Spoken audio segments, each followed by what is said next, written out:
Car प्रांजल ज्ञान गंगा में आप सभी का स्वागत है। हम संक्षिप्त महाभारत पढ़ रहे हैं, जिसमें कि विराट पर्व चल रहा है। कल हमने विराट और सुशर्मा का युद्ध तथा भीमसेन द्वारा सुशर्मा का पराभव की कथा को पढ़ा था। आज हम कौरवों की चढ़ाई, उत्तर का बृहन्नला को सारथी बनाकर युद्ध में जाना और कौरव सेना को देखकर डर से भागना। आप सभी को ये बात तो पता होगी कि बृहन्नला कौन है। बृहन्नला अर्जुन है, जो कि भेष बदलकर राजा विराट के यहाँ रह रहे थे। तो चलिए कथा शुरू करते हैं। वैशंपायन जी कहते हैं, राजन, जब मत्स्य राज विराट गौओं को छुड़ाने के लिए तिगर्त सेना की ओर गए तो दुर्योधन भी मौका देखकर अपने मंत्रियों के सहित विराट नगर पर चढ़ाया। भीम, द्रोण, कर्ण, कृप, अश्वत्थामा, शकुनी, दुशासन, विभीषण, विकर्ण, चित्रसेन, दुर्मुख, दुशला तथा और भी अनेकों महारथी दुर्योधन के साथ थे। ये सब कौरव वीर विराट की 60,000 गौओं को सब ओर से रथों की पंक्ति से रोक कर ले चले। उन्हें रोकने पर जब मारपीट होने लगी तो ग्वालिये उन महारथियों के सामने न ठहर सके और उनकी मार खाकर जोर जोर से चिल्लाने लगे। तब ग्वालियों का सरदार रथ पर चढ़कर अत्यंत दीन की तरह रोता बिलखता नगर में आया। वह सीधा राजा के राजमहल के दरवाजे पर पहुंचा और रथ से उतरकर भीतर चला गया। वहां उसे विराट का पुत्र भूमिंजय उत्तर मिला। गोपराज ने उसी को सारा समाचार सुना दिया और कहा, राजकुमार, आपकी 60,000 गौओं को कौरव लिए जा रहे हैं। आप राज के बड़े हित चिंतक हैं। इस समय अपनी अनुपस्थिति में महाराज आपको ही यहाँ का प्रबंध सौंप गए हैं और सभा में वे आपकी प्रशंसा करते हुए कहा भी करते हैं, मेरा यह कुलदीपक पुत्री मेरे अनुरूप और बड़ा शूरवीर है। अतः इस समय आप तुरंत ही गौओं को छुड़ाने के लिए जाइए। महाराज के कथन को सत्य करके दिखाइए। राजकुमार अंतपुर में स्त्रियों के बीच में बैठा था। जब उससे ग्वालिये ने ये बातें कहीं तो वह अपनी बड़ाई करता हुआ कहने लगा, भाई, आज मैं जिस ओर गौएं गई हैं उधर अवश्य जाऊंगा। मेरा धनुष तो काफ़ी मजबूत है, किंतु किसी ऐसे सारथी की आवश्यकता है जो घोड़े चलाने में बहुत निपुण हो। इस समय मेरी निगाह में कोई ऐसा आदमी नहीं है जो मेरा सारथी बन सके। अतः तुम शीघ्र ही मेरे लिए कोई कुशल सारथी तलाश करो। फिर तो इंद्र जैसे दानवों को भयभीत कर देते हैं, उसी प्रकार मैं दुर्योधन, भीष्म, कर्ण, कृपाचार्य, द्रोण और अश्वत्थामा, इन सभी महान धर्मधरों के छक्के छुड़ाकर एक क्षण में ही अपनी गौओं को लौटा लाऊंगा। जिस समय वे युद्ध में मेरा पराक्रम देखेंगे, उस समय उन्हें यही कहना पड़ेगा कि यह साक्षात प्रथापुत्र अर्जुन ही तो हमें तंग नहीं कर रहा है। जब राजपुत्र ने स्त्रियों के बीच में बार बार अर्जुन का नाम लिया तो द्रौपदी से रहा ना गया। वह स्त्रियों में से उठकर उत्तर के पास आई और उससे कहने लगी, यह जो हाथी के समान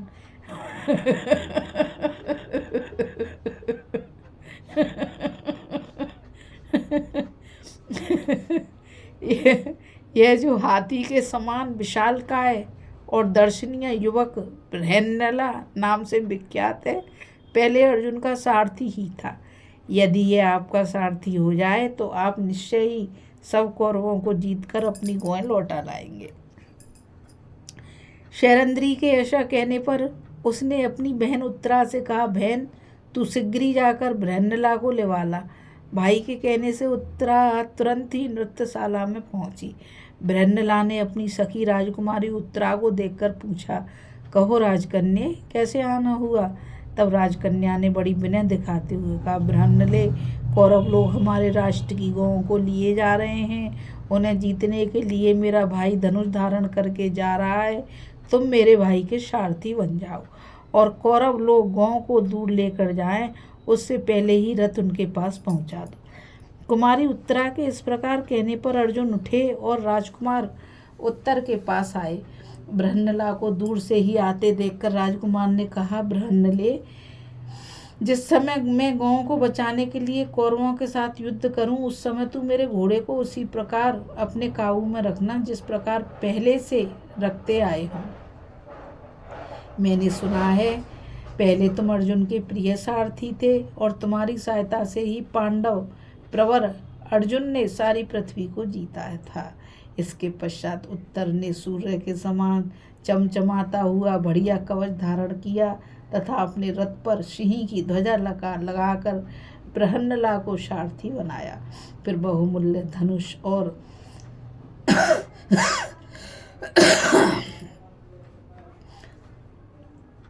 बहुत से उत्तम उत्तम बाण लेकर उसने युद्ध के लिए कूच किया। इस समय बृहन्नला की सखी उत्तरा और दूसरी कन्याओं ने कहा, बृहन्नले, तुम संग्राम भूमि में आए हुए भीष्म, द्रोण आदि कौरवों को जीतकर हमारी गुड़िया के लिए रंग बिरंगे महीन और कोमल वस्त्र लाना। इस पर अर्जुन ने कहा, यदि ये राजकुमार उत्तर रणभूमि में उन महारथियों को परास्त कर देंगे तो मैं अवश्य उनके दिव्य और सुंदर वस्त्र लाऊंगी। तब राजकुमार उत्तर राजधानी से निकलकर बाहर आया और अपने सारथी से बोला, तुम जिधर कौरव लोग गए हैं उधर ही रथ ले चलो। यहाँ जो कौरव लोग विजय की आशा से आकर इकट्ठे हुए हैं उन सबको जीत कर उनसे गोएं लेकर मैं बहुत जल्द लौट आऊँगा। तब पांडुनंदन अर्जुन ने उत्तर के उत्तम जाति के घोड़ों की लगाम ढीली कर दी। अर्जुन के हाँकने से भी हवा से बात करने लगे और ऐसे दिखाई देने लगे मानो आकाश में उड़ रहे हों। थोड़ी दूर जाने पर उत्तर और अर्जुन को महाबली कौरवों की सेना दिखाई दी। वे विशाल वाहनी हाथी, घोड़े और रथों से भरी हुई कर्ण, दुर्योधन, कृपाचार्य, भीष्म और अश्वत्थामा के सहित महान धनुर्धर द्रोण उसकी रक्षा कर रहे थे। उसे देखकर उत्तर के रोंगटे खड़े हो गए और उसने भय से व्याकुल होकर अर्जुन से कहा, मेरी ताव नहीं है कि मैं कौरवों के साथ लोहा ले सकूं। देखते नहीं मेरे सारे रोंगटे खड़े हो गए। इस सेना में अगणित वीर दिखाई दे रहे हैं। यह तो बड़ी ही विकट है, देवता लोग भी इसका सामना नहीं कर सकते। हे वेहनले, मैं तो अभी बालक ही हूँ, शस्त्र शास्त्र का भी विशेष अभ्यास नहीं किया है। फिर मैं अकेला इन शस्त्र विद्या के पारगामी वीरों से कैसे लड़ सकूंगा। इसलिए बृहन्नले, तुम लौट चलो। बृहन्नला ने कहा, राजकुमार, तुमने स्त्री पुरुषों के सामने अपने पुरुषार्थ की बड़ी प्रशंसा की थी और तुम शत्रु से लड़ने के लिए ही घर से निकले हो। फिर अब युद्ध क्यों नहीं करते? यदि तुम इन्हें परास्त किए बिना घर लौट चलोगे तो सब स्त्री पुरुष आपस में मिलकर तुम्हारी हंसी करेंगे। मुझे भी शैलेंद्री ने तुम्हारे सारथ्य करने को कहा है, इसलिए अब बिना गौ लिए नगर की ओर जाना मेरा काम नहीं। उत्तर बोला, बृहन्नले, कौरव लोग मत्स्य राज की बहुत सी गौएं लिए जाते हैं तो ले जाएं और स्त्री पुरुष मेरी हंसी करें तो करते रहें, किंतु अब युद्ध करना मेरे वश की बात नहीं है। ऐसा कहकर राजकुमार उत्तर रथ से कूद पड़ा और सारी मान मर्यादा को तिलांजलि देकर धनुष बाण फेंक कर भागा। यह देखकर बृहन्नला ने कहा, शूरवीरों की दृष्टि में युद्ध स्थल से भागना क्षत्रियों का धर्म नहीं है। राजकुमार, क्षत्रिय के लिए तो युद्ध में मरना ही अच्छा है, डरकर पीठ दिखाना अच्छा नहीं है। ऐसा कहकर कुंती नंदन अर्जुन भी रथ से कूद पड़े और भागते हुए राजकुमार के पीछे दौड़े और बड़ी तेजी से 100 ही कदम पर उसके बाल पकड़ लिए। अर्जुन द्वारा पकड़ लिए जाने पर उत्तर कायरों की तरह दीन होकर रोने लगा और बोला, कल्याणी, बृहन्नले, सुनो, तुम जल्दी ही रथ लौटा ले चलो। देखो, जिंदगी रहेगी तो अच्छे दिन भी देखने को मिल जाएंगे। उत्तर इसी प्रकार घबरा कर बहुत अनुनय विनय करता रहा, किंतु अर्जुन हंसते हंसते उसे रथ के पास ले आए और कहने लगे, राजकुमार, यदि शत्रुओं से युद्ध करने की तुम्हारी हिम्मत नहीं है तो लो, तुम घोड़ों की रास संभालो, मैं युद्ध करता हूँ। तुम इस रथियों की सेना में चले चलो, डरना मत, मैं अपने बाहुबल से तुम्हारी रक्षा करूँगा। और तुम डरते क्यों हो? आखिर हो तो क्षत्रिय के ही बालक, फिर शत्रुओं के सामने आकर घबराना कैसा? देखो, मैं इस दुर्जय सेना में घुसकर कौरवों से लड़ूंगा और तुम्हारी गौएं छुड़ाकर लाऊंगा। तुम जरा मेरे सारथी का काम कर दो। इस प्रकार महावीर अर्जुन ने युद्ध से डरकर भागते हुए उत्तर को समझाया और उसे रथ पर चढ़ा लिया। अभी हम कथा में कौरवों की चढ़ाई, उत्तर का बृहन्नला को सारथी बनाकर युद्ध में जाना और कौरव सेना को देखकर डर से भागना की कथा को पढ़ रहे थे।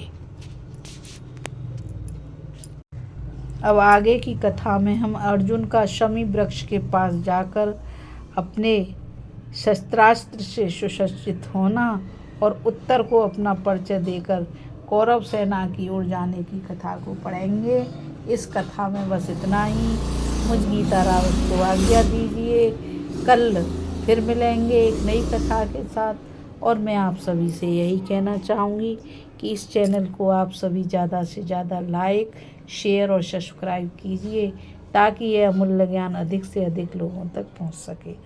राधे राधे। जय श्री कृष्णा। नमस्कार।